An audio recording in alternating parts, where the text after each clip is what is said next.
Hello friends, law lecture में आप सब लोगों का स्वागत है। आज हम लोग बात करने वाले हैं ह्यूमन राइट्स में जुडिशियल एक्टिविज्म की, जिसे हिंदी में कहते हैं न्यायिक सक्रियता। इस वीडियो में हम लोग कवर करेंगे इसके मीनिंग को, हिस्ट्री और ओरिजिन देखेंगे, जस्टिफिकेशन करेंगे जुडिशियल एक्टिविज्म का, ऑब्जेक्ट देखेंगे और क्यों जुडिशियल एक्टिविज्म है ये देखेंगे। साथ के साथ थ्योरी देखेंगे, एक्टिवेटर ऑफ जुडिशियल एक्टिविज्म देखेंगे और लास्ट में हम लोग बात करेंगे कुछ केस लॉस की। तो चलो वीडियो शुरू करते हैं।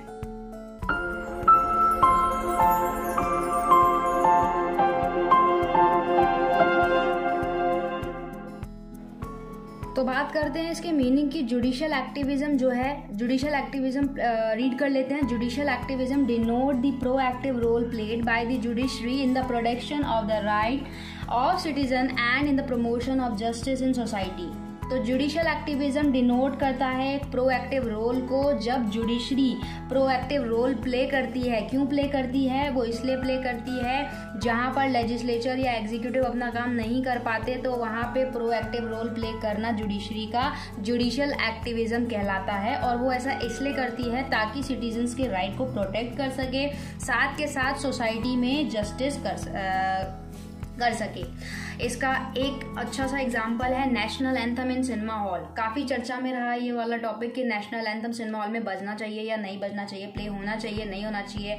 और लिक्वर बैन, तो ये काम क्या है? जहां पर न्यायिक सक्रियता, यानी कि जहां पर जुडिशरी जो है वो सक्रिय हो जाती है, एक्टिव हो जाती है, तो वो जुडिशियल एक्टिविज्म कहलाता है। हिस्ट्री और ओरिजिन की बात करते हैं तो 1947 में जो अर्थर हैं उन्होंने इस कॉन्सेप्ट को लेके आए थे जुडिशियल एक्टिविज्म को, और ये अमेरिका के हिस्टोरिकन और एजुकेटर हैं। बात करें अगर इन इंडिया की, तो in India the doctrine of judicial activism जो इंट्रोड्यूस हुआ था वो मिड 1970 में हुआ था, और इसको justice Krishna Iyer, justice PN Bhagwati, justice O Chinnappa Reddy और जस्टिस DA देसाई लेके आए थे। अब बात करते हैं जस्टिफिकेशन ऑफ जुडिशियल एक्टिविज्म की। भाई हम ये सभी जानते हैं कि जो कॉन्स्टिट्यूशन है वहाँ उस पर दिया हुआ है कि भाई तीन बॉडी है, लेजिस्लेचर, एग्जीक्यूटिव और जुडिशरी। तो जहाँ पर क्या है, लेजिस्लेचर अपना काम नहीं कर पाती है, वहाँ पर जुडिशरी जो है प्रोएक्टिव रोल प्ले करती है। तो उसका जस्टिफिकेशन दे रहे हैं ऐसा वो क्यों करती है। तो ये पहले वाले पॉइंट पे ही लिखा है कि जहाँ पर कुछ सर्टेन एरिया ऐसे हैं जहाँ पे लेजिस्लेचर अपना काम ठीक से नहीं कर पा रही है, या किसी वजह से लेजिस्लेशन की जो नज़र है वो नहीं जा रही है, तो सोशल नीड्स के लिए सिटीजन्स वहाँ के हैं और वो हेल्प मांग रहे हैं या नीड्स हैं उन्हें, वहाँ पर उसको ध्यान में रखते हुए जुडिशरी जो है वहाँ पर जुडिशियल एक्टिविज्म का रोल प्ले करती है, यानी प्रोएक्टिव रोल प्ले करती है। अब बात करते हैं जस्टिफिकेशन 2 की। तो अगर बात करें द कॉन्स्टिट्यूशन ऑफ इंडिया की, तो वहाँ पर ये चीज़ लिखी गई है, कुछ सर्टेन प्रोविज़न है जहाँ पर ये दिया हुआ है कि जब लेजिस्लेचर इस तरीके के कोई स्कोप होता है जहाँ पे वो काम अपना नहीं कर पाती है, तो उस कंडीशन में क्या है, जुडिशरी जो है प्रोएक्टिव रोल प्ले कर सकती है। और बात करते हैं नेक्स्ट टॉपिक पे जो है main object of judicial activism. तो जुडिशियल एक्टिविज्म का सबसे पहले जानते हैं कि भाई जुडिशरी का काम क्या है। जुडिशरी का काम है, अगर देखें तो रूल ऑफ लॉ, और जुडिशरी का 3 बेसिक काम है। नंबर 1 इंटरप्रेटेट ऑफ कॉन्स्टिट्यूशन, यानी कि कोई भी लॉ अगर ऐसा बनता है जो कॉन्स्टिट्यूशन से अबव है या कॉन्स्टिट्यूशन के किसी राइट को वॉयलेट कर रहा है या किसी आर्टिकल को वॉयलेट कर रहा है, तो उसको इंटरप्रेटेट करना। दूसरा है protector of fundamental right. Protector है वो फंडामेंटल राइट्स का, कैसे? जब फंडामेंटल राइट वॉयलेट होता है तो हम आर्टिकल 32 और आर्टिकल 226 में हाई कोर्ट और सुप्रीम कोर्ट जाते हैं, यानी कि जुडिशरी के यहाँ पे गुहार लगाते हैं। तो ये एक प्रोटेक्टर है। तीसरी बात है रिसोल्यूशन ऑफ डिस्प्यूट। कोई भी डिस्प्यूट होता है, कोई भी मैटर होता है, तो हम कहाँ जाते हैं? जुडिशरी पे जाते हैं। तो ये जुडिशरी का रोल है। दूसरी बात ये कि मेन ऑब्जेक्ट इसका ये भी है कि doctrine of check and balance. Article 142 of Indian constitution में हम लोग ये चीज़ देख सकते हैं कि चेक एंड बैलेंस बनाने के लिए जो है जुडिशियल एक्टिविज्म का मेन रोल है। आर्टिकल 142 इशूज डायरेक्शन और guideline for implementing and protecting the fundamental right in the absence of enactment। तो जहाँ पे इस तरीके से कोई अब्सेंस होगी तो वहाँ पर क्या है, फंडामेंटल राइट को प्रोटेक्ट करने के लिए या इम्प्लीमेंट करने के लिए कोई डायरेक्शन या गाइडलाइन को वहाँ पर जुडिशियल एक्टिविज्म होगा और मेंटेन करना द रूल ऑफ लॉ को। अब बात करते हैं वाई जुडिशियल एक्टिविज्म। तो भाई टू प्रिवेंट करना और to ensure doctrine of check and balance. Doctrine of check and balance क्या है, वो आर्टिकल 142 में हम पढ़ सकते हैं कि कोई भी अभी जैसे किया कि कोई भी डायरेक्शन है या कोई भी गाइडलाइन है उसको इम्प्लीमेंट और प्रोटेक्ट करना फंडामेंटल राइट को। तो ये सारी चीज़ है। अब बात करते हैं theories of concept of judicial activism की। तो theories of concept of judicial activism पे बात कर लेते हैं। इसकी दो थ्योरी हैं बेसिकली। पहली थ्योरी है थ्योरी ऑफ वैक्यूम फिलिंग।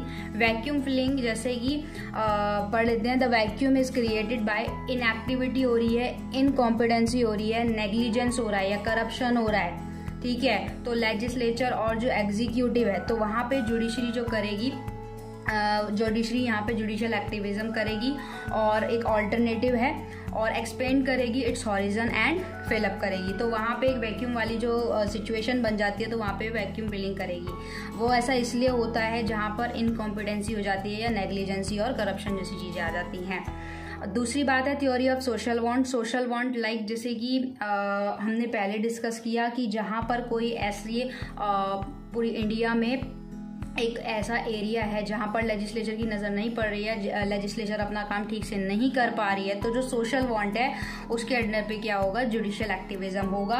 जहाँ पर क्या है कि अगर लेजिस्लेचर अपने काम को करने में फेल हो रही है या कुछ ऐसा रीज़न होता है तो जुडिशरी क्या है वहाँ पे एक्शन ले सकती है और उन प्रॉब्लम्स को सॉल्व कर सकती है।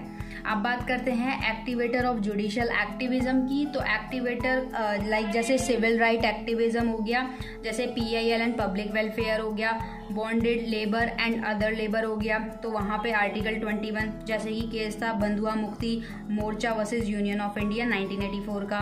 फिर बात करते हैं right of child group like child welfare, जैसे कि MC Mehta versus state of Tamil Nadu AIR 1990 में ये बात कही थी कि जो चिल्ड्रन जो यहाँ पे बिलो एज 14 के हैं वो एम्प्लॉय नहीं होंगे और वो काम नहीं करेंगे इंडस्ट्रियल एरिया, माइंस और अदर वर्क्स में। यानी कि जो एक चाइल्ड ग्रुप है वो चाइल्ड वेलफेयर के लिए उसमें क्या बना दिया गया कि 14 ईयर से जो नीचे के बच्चे हैं बिलो 14 हैं वो अगर किसी इंडस्ट्री या माइन में काम करते हैं तो वहाँ पे क्या है एक वॉयलेट कर दिया और एक चेक लगा दिया कि वो नहीं करेगी। उसके बाद आगे बात करते हैं कस्टोडियल राइट ग्रुप से हम समझते हैं like protection of prostitute, fallen women and their children. तो यहाँ पर जो कस्टोडियल जो कस्टडी में रहते हैं उनके राइट ग्रुप हैं वो। तो और दूसरी बात ये इम्प्रूवमेंट ऑफ केयर होम, यहाँ पे कि जैसे ह्यूमन डिग्निटी को देखना है ये वाली चीज़ें आ जाती हैं। Citizen for environmental action like protection of environment हो गया, तो वो उसमें एक केस आया था भवानी रिवर वर्सेस शक्ति शुगर लिमिटेड। तो ये पॉल्यूशन कंट्रोल बोर्ड की तरफ से केस था। इसमें ये हुआ था कि जो भवानी रिवर है वहाँ पे क्या है शक्ति शुगर लिमिटेड जो कंपनी थी या जो फैक्ट्री थी वहाँ पे शुगर से जो भी वेस्ट बचता था तो वो उस रिवर में जाता था, तो एक पॉल्यूट करता था, तो वो है। तो यानी कि एनवायरनमेंट को भी प्रोटेक्ट करना है। पॉवर्टी राइट्स ग्रुप हैं, रेगुलेशन ऑफ ब्लड बैंक हैं, national council of blood transfusion हो गए, prevention of violation of human right है, ह्यूमन राइट कहीं पे अगर वायलेट हो रहा हो तो वहाँ पे जुडिशियल एक्टिविज्म होगा। अवॉर्डेड और कंपनसेशन फॉर रेप विक्टिम है, जैसे domestic working women form versus union of India 1995 का केस आया था। Removal from sexual harassment of working women, इसका भी केस था Vishakha versus state of Rajasthan AIR 1997। तो ये सारी चीज़ें हैं जहाँ पर क्या होता है जुडिशियल एक्टिविज्म जो है एक रोल प्ले करता है। और अब बात करते हैं लास्ट में इम्पॉर्टेंट टॉपिक पे, सब टॉपिक पे जो है केस लॉ। एक केस आया था शायरा बानो केस जहाँ पर ट्रिपल तलाक वाली बात की गई थी, रिसेंट का ही है। तो वहाँ पे क्या है आर्टिकल 21 के अगेंस्ट था, तो जहाँ पे जुडिशरी ने ये बात कही थी कि भाई ये नहीं होता कि किसी की डिग्निटी होती है, ऐसा नहीं कि 3 बार तुमने तलाक बोला और तलाक हो गया। तो ये क्या है यहाँ पर आर्टिकल 21 को वायलेट कर रहा है। तो जैसे हमने पहले ही डिस्कस किया कि अगर फंडामेंटल राइट वायलेट होता है तो वहाँ पे जुडिशरी अपना रोल प्ले करती है। उसके बाद एक आया था नाज फाउंडेशन केस LGBT का। तो LGBT का क्या है कि लाइक अगर फर्स्ट और सेकंड जेंडर हैं, ठीक है, अगर उनको राइट है तो LGBTQ को यानी कि ट्रांसजेंडर को थर्ड जो जेंडर है इनको भी राइट्स मिलने चाहिए, इनके भी राइट्स हैं। तो ऐसा नहीं कि LGBT कम्युनिटी के हैं तो इनके कोई राइट्स ही नहीं है। तो वो बात हुई थी नाज फाउंडेशन केस में। और नेशनल एंथम केस का हमको सबको पता है, वहाँ पे फंडामेंटल राइट में नेशनल एंथम को ये कहा था कि फ्रीडम ऑफ स्पीच की आप बात करते हो तो फ्रीडम ऑफ स्पीच है, लेकिन साथ में वहाँ पे उसी आर्टिकल में ये चीज़ दी हुई है कि नॉट टू स्पीक है। भाई अगर आपको नेशनल एंथम नहीं बोलना है तो मत बोलो, बट आप उसके सम्मान में खड़े तो हो सकते हो। तो ये चीज़ थी, तो ये केस लॉ है। होप सो आपको जुडिशियल एक्टिविज्म समझ में आया होगा। वीडियो अच्छी लगे तो लाइक करना, चैनल पे नए हो तो बेल आइकन प्रेस कर देना ताकि ऐसे ही इंटरेस्टिंग वीडियो आपको सबसे पहले मिल सके। Thank you so much.